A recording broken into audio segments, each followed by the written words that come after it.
Imagine being down to your last dollar, fighting every day just to make ends meet. Then when you think things couldn't get worse, your landlord, someone you trusted, decides to kick you out.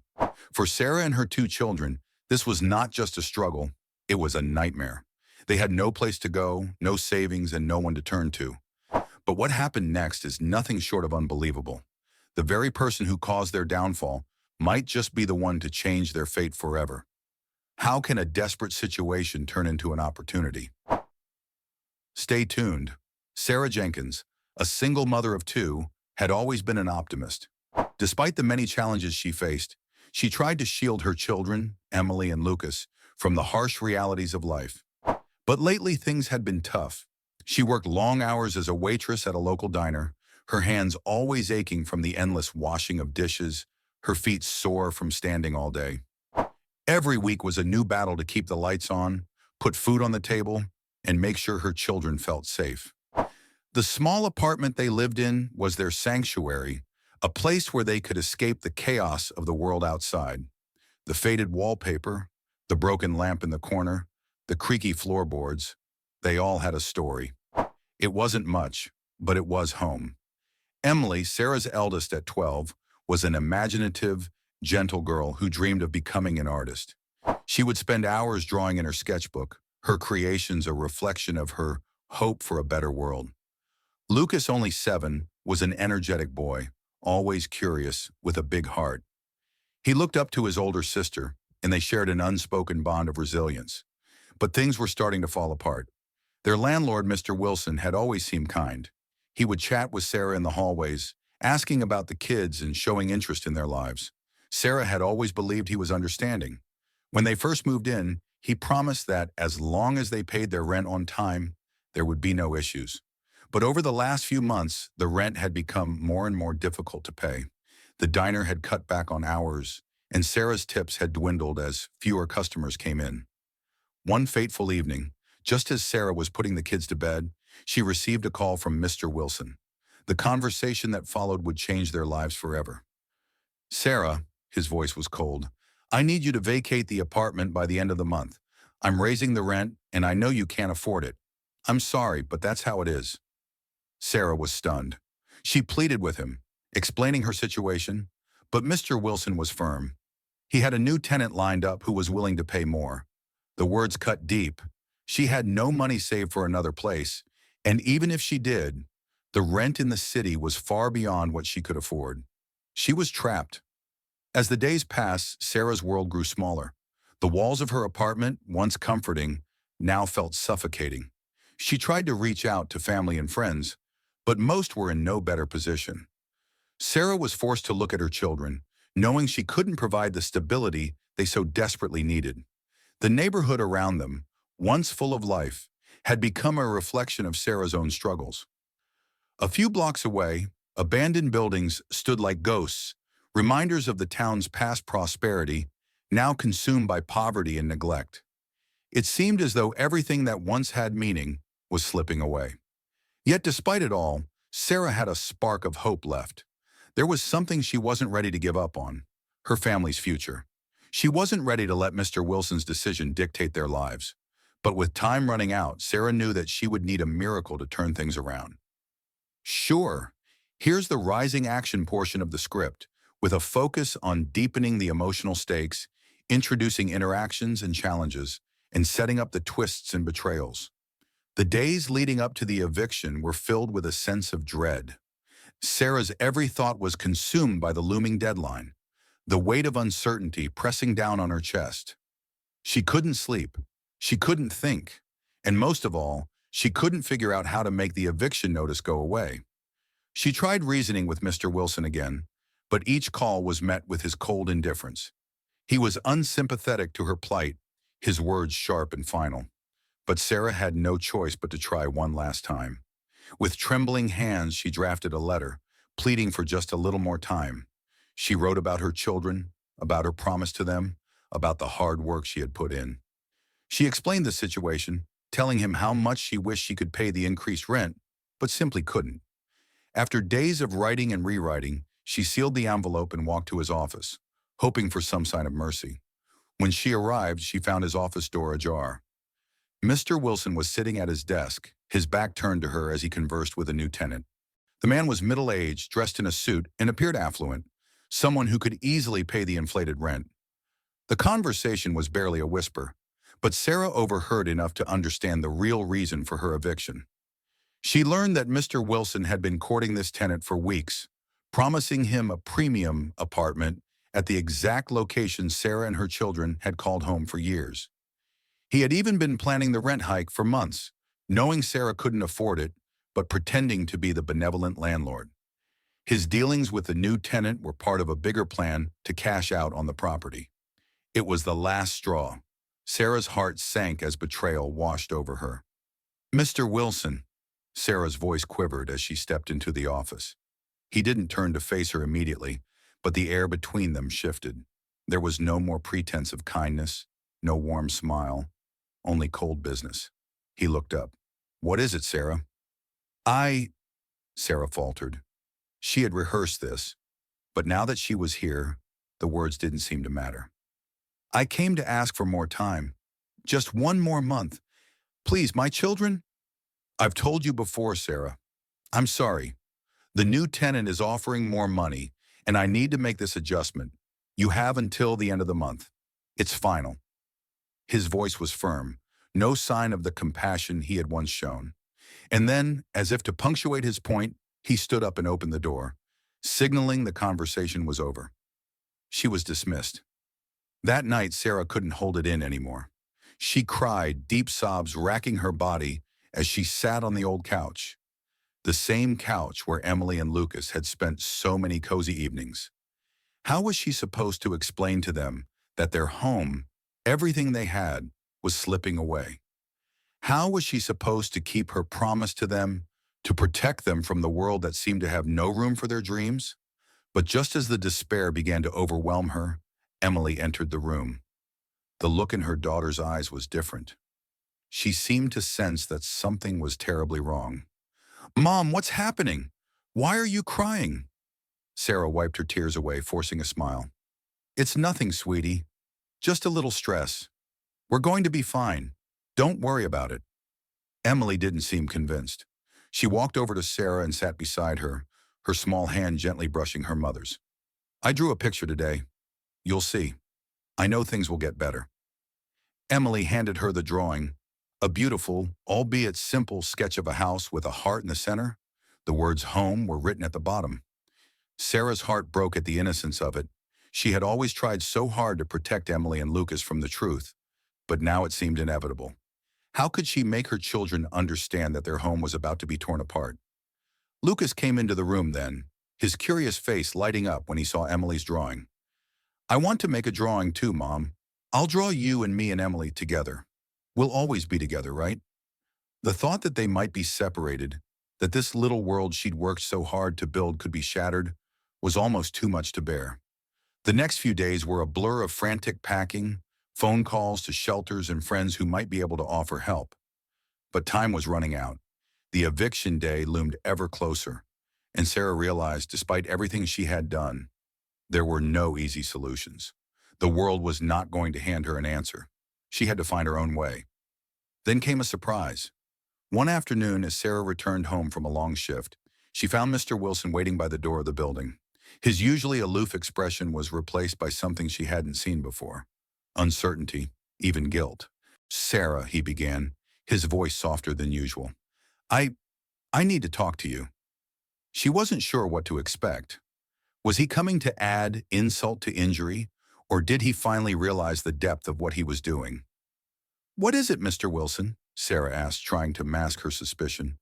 I've been thinking about your situation, and honestly, I don't know how I can just throw you out. It's not right.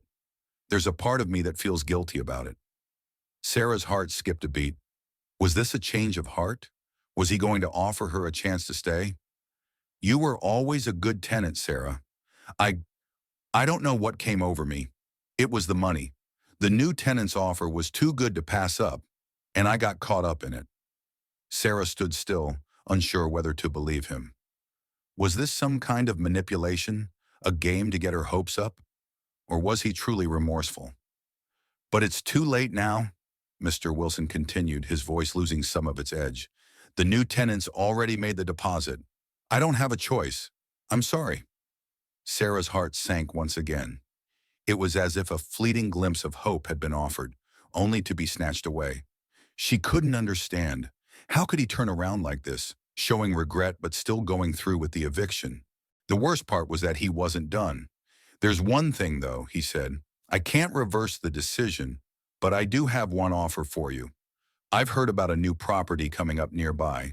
It's a little far, but I can refer you to the landlord. Maybe they'll consider you if you explain your situation. At that moment, Sarah didn't know how to feel. Grateful, furious, hopeful. Everything felt so mixed up. The days following Mr. Wilson's offer were a blur of anticipation and uncertainty. Sarah spent every waking moment thinking about the possibility of the new property, but deep down she couldn't shake the feeling that there was something off about his sudden change of heart. How could he go from the callous landlord she had known to someone who appeared almost sympathetic? But then again, she had nothing else to hold on to. So Sarah decided to take the chance. She called the landlord of the new property, explained her situation, and within a few days she had arranged a viewing. Despite the distance, the location seemed like the only option available to her. It was small, smaller than what she had now, but at least it was affordable. More importantly, it offered her the possibility of a fresh start. The morning of the viewing, Sarah made sure everything was in order at home. Emily and Lucas were dressed in their best clothes, though they had little choice, with their worn-out shoes and thrifted outfits. And Sarah put on a brave face. She wanted to seem hopeful for them, to show them that despite everything, they could keep moving forward. But as they pulled up to the new property, something inside her twisted. The neighborhood was unfamiliar. The houses around them seemed poorly kept. Abandoned cars lined the streets, and the air felt thick with neglect. The building itself was old, with cracked windows and peeling paint. Sarah felt the weight of it all settle on her shoulders. This wasn't the fresh start she had dreamed of for her children. This was just another reminder of how far she had fallen. But she had no other choice. She walked inside, trying to ignore the unease bubbling in her chest, trying to put on a brave face for Emily and Lucas. The landlord, a middle-aged man named Greg, greeted them with a forced smile, his handshake too firm, too practiced. He showed them around the small apartment, pointing out the features that, to him, probably seemed like positives. It's got character, he said, motioning to the cracked tiles in the kitchen. Not much to look at, but you can make it your own. His words didn't bring any comfort to Sarah. The place was dark, suffocating, with very little natural light. The small living room felt even smaller with the worn-out couch that already occupied the space. And when she saw the leaking faucet in the bathroom, Sarah felt her stomach twist. She knew she couldn't bring her children here, no matter how hard she tried to convince herself. But she couldn't show it, not in front of the kids. They were already so disappointed, already carrying so much of the burden. So with a heavy heart, Sarah nodded as Greg spoke. She didn't know if she was pretending for her children or for herself, but she allowed herself to think that maybe, just maybe, they could make it work. They left the building, and as they walked back to the car, Lucas clung to her hand, his little fingers wrapped tightly around hers. "Mom, I don't like this place. It's too sad," he said. Sarah squeezed his hand gently, forcing a smile. "I know, honey. We'll figure it out." That night, Sarah lay awake in bed, staring at the ceiling, consumed by doubt. She couldn't stop thinking about how the new apartment felt like a dead end. How much further could she go, living in a constant state of uncertainty? She kept imagining what life would look like for her children in that cramped, dark apartment. It was not the life she had promised them. Then, just as her thoughts began to spiral, there was a knock on her door. It was late, too late for anyone to be visiting. Sarah hesitated before getting up and opening the door. Standing there in the dimly lit hallway was Mr. Wilson. Her heart skipped a beat. What could he possibly want now? She hadn't seen him since their last meeting, and the idea of facing him again made her stomach churn. "Mr. Wilson," she said, her voice shaky, "what are you doing here?" "I need to talk to you," he said, his voice low and urgent. Sarah stepped aside, still unsure of his intentions, and allowed him inside. "I've been thinking," he began, pacing the small space in front of her, "and I can't just leave you in the dark like this. I've been, I've been a terrible landlord. I should have never treated you the way I did." Sarah stared at him in disbelief. Was this another one of his empty apologies? "I don't expect you to forgive me. I know I've hurt you, but I've come to tell you that I can't raise the rent anymore. I've changed my mind." Her breath caught in her throat. "What are you talking about? You've already decided. I have to move out. I have no choice." "No, Sarah," he said, his voice trembling slightly. "I made a mistake. I shouldn't have pushed you out. You've been a loyal tenant, and I'm ashamed of how I treated you. I'm not raising the rent. I'm offering you the apartment at the old price for as long as you need it." Sarah felt a rush of emotions, anger, disbelief, relief, flood her all at once. Why now? Why after everything? But Mr. Wilson wasn't done. He paused, then added, "I've got something else to say. The new tenant, the one I was so eager to get in here, he's not who he seemed to be. Turns out he's been causing trouble with other landlords. He's been dodging rent payments, using shady tactics to get deals on apartments. I found out after you left. I made a mistake, Sarah, and I owe you one." Her head was spinning. This was too much to process in one moment. "So, you want me to stay in this apartment after everything?" "Yes," he said, stepping closer. "I was wrong. I thought the money was more important, but I realize now that I was only making things harder for you. I'm sorry for what I did." Sarah felt tears prick at the corners of her eyes. This wasn't the kind of apology she had expected. This wasn't the kind of redemption she had thought she'd ever get from him. But in that moment, it didn't matter. She had a chance to keep her family together, to keep the roof over their heads. But just as Sarah was about to respond, another knock echoed from the door. This time it wasn't Mr. Wilson. When she opened it, a figure stood there, a man in a suit with an envelope in his hand. "I'm from the City Housing Authority," the man said. "I'm here to let you know that due to some recent renovations and upgrades in the area, this building has been officially marked as unsafe. You and your children need to vacate immediately. We've arranged for you to move into a new, much better apartment in a different part of town. It's rent-controlled. You won't have to worry about prices going up." Sarah stood frozen, unable to process the words. Was this really happening? After everything? "I don't understand," she stammered. "I just got an offer to stay." I, I know, ma'am, but the city has stepped in. I'm afraid there's no choice. The building will be closed off. You and your family will be relocated." It was too much to take in. Sarah felt like the world had collapsed in on her. All she wanted was stability. All she wanted was to give her children a chance to feel safe again. But now, just as she thought she had her footing, the ground was being ripped from beneath her. But in that very moment, something in Sarah shifted. The emotions, the confusion, the uncertainty, all of it began to melt away. She realized that despite the endless hurdles, despite the betrayals, she had fought for this. She had fought for her family. And no matter where they ended up, they would be together. That was all that mattered. With a final deep breath, Sarah turned to Mr. Wilson. "Thank you for coming here tonight. But it seems like life is giving us one last chance to move forward. I'll take it." He nodded slowly, understanding the weight of her decision. "You're stronger than I gave you credit for, Sarah." As the man from the housing authority walked away, Sarah stood in the doorway, looking at her children. No matter what, they had survived this. They would survive whatever came next. And for the first time in a long while, Sarah felt a spark of hope.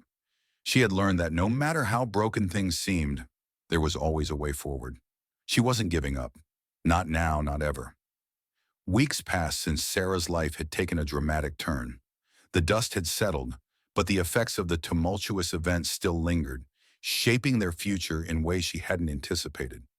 As they moved into their new, government-assigned apartment, the overwhelming sense of relief she had felt in that moment of uncertainty gradually began to settle into something much deeper. Gratitude. The new apartment wasn't perfect. It was smaller than her previous one, and there were still challenges to face, like the adjustment to the different neighborhood. But there was something undeniably calming about it. The walls didn't feel as suffocating as the old place. There was enough sunlight that poured through the windows, offering a glimmer of hope on even the darkest days. Emily and Lucas quickly made the space their own.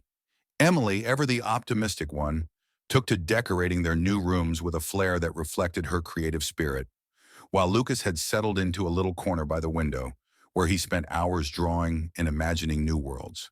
For Sarah, watching them find joy in this space, despite the hardships, was the quietest but most powerful victory. She realized that home was never about the building. It was about the people inside it. At first, Sarah's mind often returned to the events that led them here. The way Mr. Wilson had approached her so unexpectedly, his change of heart, and the timing of the city's intervention, it all seemed too coincidental. But as time passed, she began to see it differently. The events had been a turning point, not just for her family's living situation, but for her own growth. She had learned that her strength didn't lie in her ability to control the situation, but rather in her resilience to face whatever came her way. Every moment of despair, every night spent wondering how she would manage, had led to this new chapter. And though it was uncertain, it was hers to navigate. A month later, Sarah found herself in an unexpected meeting with Mr. Wilson. After his last visit, she hadn't heard from him. The man she had once considered a cold, indifferent landlord had become an enigma, someone whose actions and motives she couldn't fully understand. And yet here he was, sitting across from her at a small cafe in the center of town. "Thank you for agreeing to meet," Mr. Wilson said, his tone more serious than usual. He had a certain vulnerability in his eyes now, one that was hard to ignore. "I didn't know if I should," Sarah replied, her voice guarded. She still couldn't fully shake the suspicion she felt about his actions, the strange timing of his offers. But something in his eyes made her hesitant to judge him too quickly. "I wanted to make things right," he continued, "and I've been thinking a lot about what I did. I've made some changes to the building. I've been working with the city to repair the structure and ensure it's safe. I know it's too late for you, but I wanted to offer you the chance to come back if you ever need to. Not as a tenant, but as someone who deserves a home." Sarah was taken aback. She had never imagined Mr. Wilson would take such responsibility for his actions, much less extend such an offer. But something inside her said that this wasn't just about the building anymore. It was about him confronting the truth of his own mistakes. "I appreciate the offer," she said, her voice soft, "but we've moved on. My family's in a good place now. We're rebuilding." Mr. Wilson nodded, his face showing a mix of regret and understanding. "I know. I just wanted to show you that people can change. I hope this isn't too late for you to see that." As Sarah walked away from that meeting, she couldn't help but reflect on the significance of what had just happened. It wasn't about the building or the rent. It was about the evolution of people, their capacity for growth, redemption, and change. Months passed and life began to fall into a more predictable rhythm. Sarah's days were no longer filled with the uncertainty that had once weighed so heavily on her. She had found a new job, something part-time that allowed her to be home with Emily and Lucas. The kids had adapted well to the new neighborhood, making friends and adjusting to the routines of their new school. But it was during one of those ordinary evenings, as she was sitting with Emily at the kitchen table, that Sarah realized something powerful. Emily had asked, "Mom, when will we go back to the old house?" For a moment, Sarah felt a pang of sadness. It wasn't the house itself she missed. It was the idea of it, the life they had tried so hard to hold on to. But she had come to see that sometimes moving forward meant letting go. "We're not going back, sweetie," she said with a gentle smile. "We're making new memories here. This is our home now." It was in that moment that Sarah understood the true meaning of home. Not the four walls that surrounded her, but the love and the strength she shared with her children. The lessons they had learned, the hardships they had endured, and the way they had supported one another through it all. They were what truly made this space a home. As Sarah looked back at the tumultuous journey they had endured, she understood that life would always throw unexpected challenges her way. But now she was no longer afraid. She had learned that resilience, courage, and love were the foundations of everything she needed to face the world. And she had the most important things in life, her family. The moral of Sarah's story wasn't just about survival, it was about growth. about realizing that even when you feel like you've hit rock bottom, there's always a way up. Life wasn't about controlling everything. It was about accepting the things you couldn't change and making the most of what you had. Sarah had learned that change didn't always come when you expected it, and sometimes even the most unexpected people could surprise you. As Sarah sat on the balcony of their new apartment one evening, watching the sun dip below the horizon, she realized just how far they had come. She had faced her darkest fears and come out the other side stronger. And though the future remained uncertain, she had found something precious: peace. In the end, Sarah's story was one of transformation, not just of circumstances, but of heart. It was a reminder that even in the face of hardship, we have the power to decide what kind of life we want to live. Sarah's strength didn't come from avoiding the challenges, but from facing them head on with love, resilience, and an unwavering belief that brighter days lay ahead. And for the audience, the message was clear. No matter how difficult the journey may seem, there is always hope, always room for change. And sometimes the most unexpected moments can lead to the most remarkable transformations. Thank you for watching. If you enjoyed this emotional story, and make sure to hit that subscribe button and turn on notifications so you never miss an inspiring story. Don't forget to leave a comment and share your thoughts about the story.